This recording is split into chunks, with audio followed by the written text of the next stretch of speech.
Welcome to Rapid Fire Wednesdays, Q&A for corporate immigration professionals. I'm Kimberley Robidoux, a partner in our San Diego office, and I'm joined as always by Miki Matrician, co-managing partner of our Boston office. How are you doing this week, Miki? I'm well. How are you, Kim? I'm doing great, thanks. This week we are discussing a few new developments related to international travel and visa issuance, as well as a statement made last week by the U.S. State Department. So, in the summer months, we feel lots of requests from foreign nationals as well as HR and global mobility professionals for guidance on international travel by foreign national employees and sometimes with their family members. So, as we have mentioned in previous episodes of Rapid Fire Wednesday, under this current administration, we have been cautioning against international travel whenever or wherever it's possible to avoid it. So we have addressed increased scrutiny at Customs and Border Protection, as well as travel bans that were part of an executive order issued in June 2025 that imposed restrictions for 19 countries. So, aside from the travel bans, there are additional restrictions from the State Department that will have an impact to HR and global mobility programs.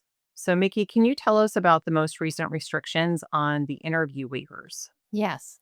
Under the Biden administration, interview waivers, commonly known as the Dropbox program, was widely used for many visa categories, including H-1Bs and L-1s. And if somebody renewing a visa and their passport had expired within the last 48 months, they could skip the interview and mail in their applications instead.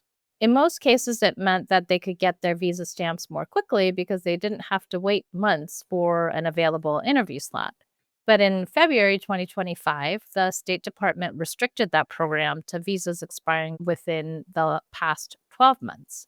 And then at the end of July, the State Department essentially eliminated the interview waiver program effective September 2nd for all visa categories except a select few, and those are the B1, B2 visa, for which the interview waiver is still available if the visa expired within the last 12 months.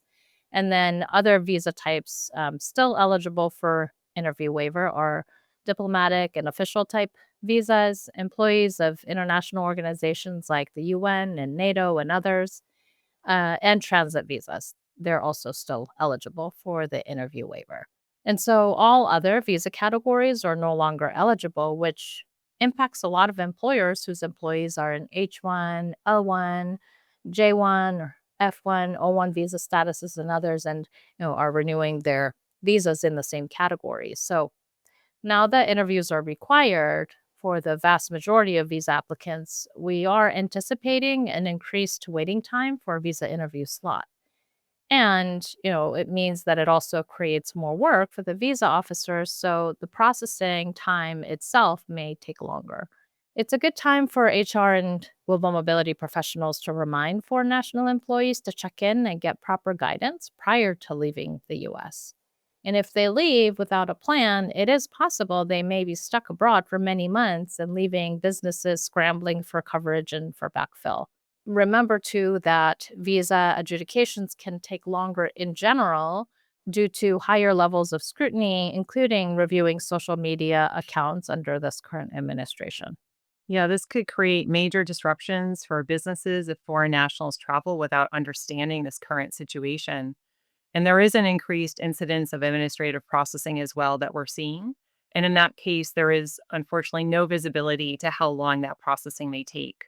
So it's not just the increased timeline, right? There will soon be additional fees of $250 for the visa integrity fee as a result of the big bill that passed Congress in July.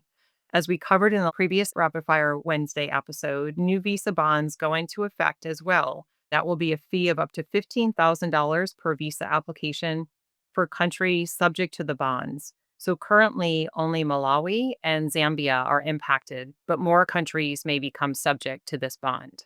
So the State Department issued new updates to the visa reciprocity tables. These tables essentially show the validity period that visas can be issued for, as well as whether the visas are valid for multiple entries or just one entry into the US. So the July 2025 update shortened visa validity periods for many countries, including many in the Middle East and Africa. All countries subject to the travel ban are on this reciprocity table with reduced visa validity. So the State Department usually publishes updates on its What's New page, but that page has not been updated with these changes.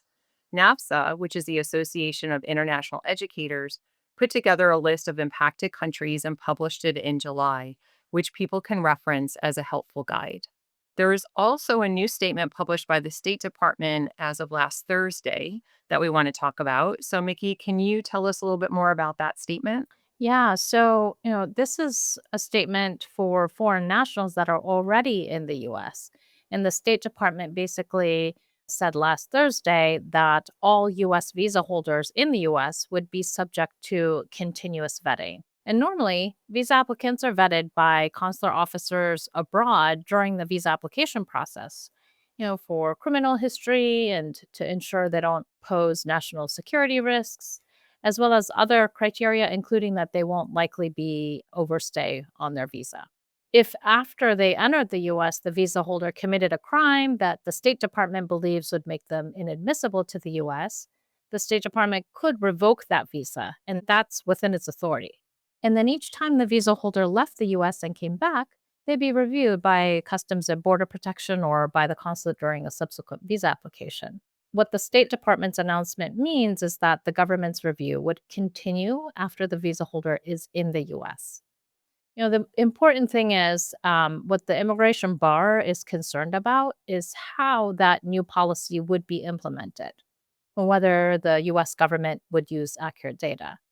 If the data is inaccurate, as was seen in many cases earlier this year with F1 visa revocations, for example, people who are not inadmissible to the US could get scooped up erroneously.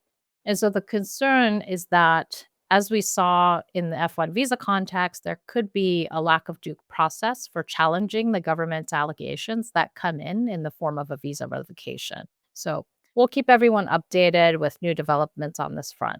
And these might ultimately need to be challenged in the courts. All right. Thanks, Mickey. And with that, I guess it wraps up this week's Rapid Fire Wednesday. And we will continue monitoring legislative, regulatory, and court developments, as well as agency guidance, and provide updates in future episodes as we learn of them. So, as always, for all the latest updates to the immigration landscape, please follow WR Immigration on LinkedIn, as well as Mickey and my personal profiles for breaking updates and insights. And we also transcribe each and every episode and share it through our weekly newsletter, which you can subscribe to. The link to subscribe can be found in the video description. So thanks for joining us, and we'll see you next time. Great to see you again, Mickey. You too, Kim.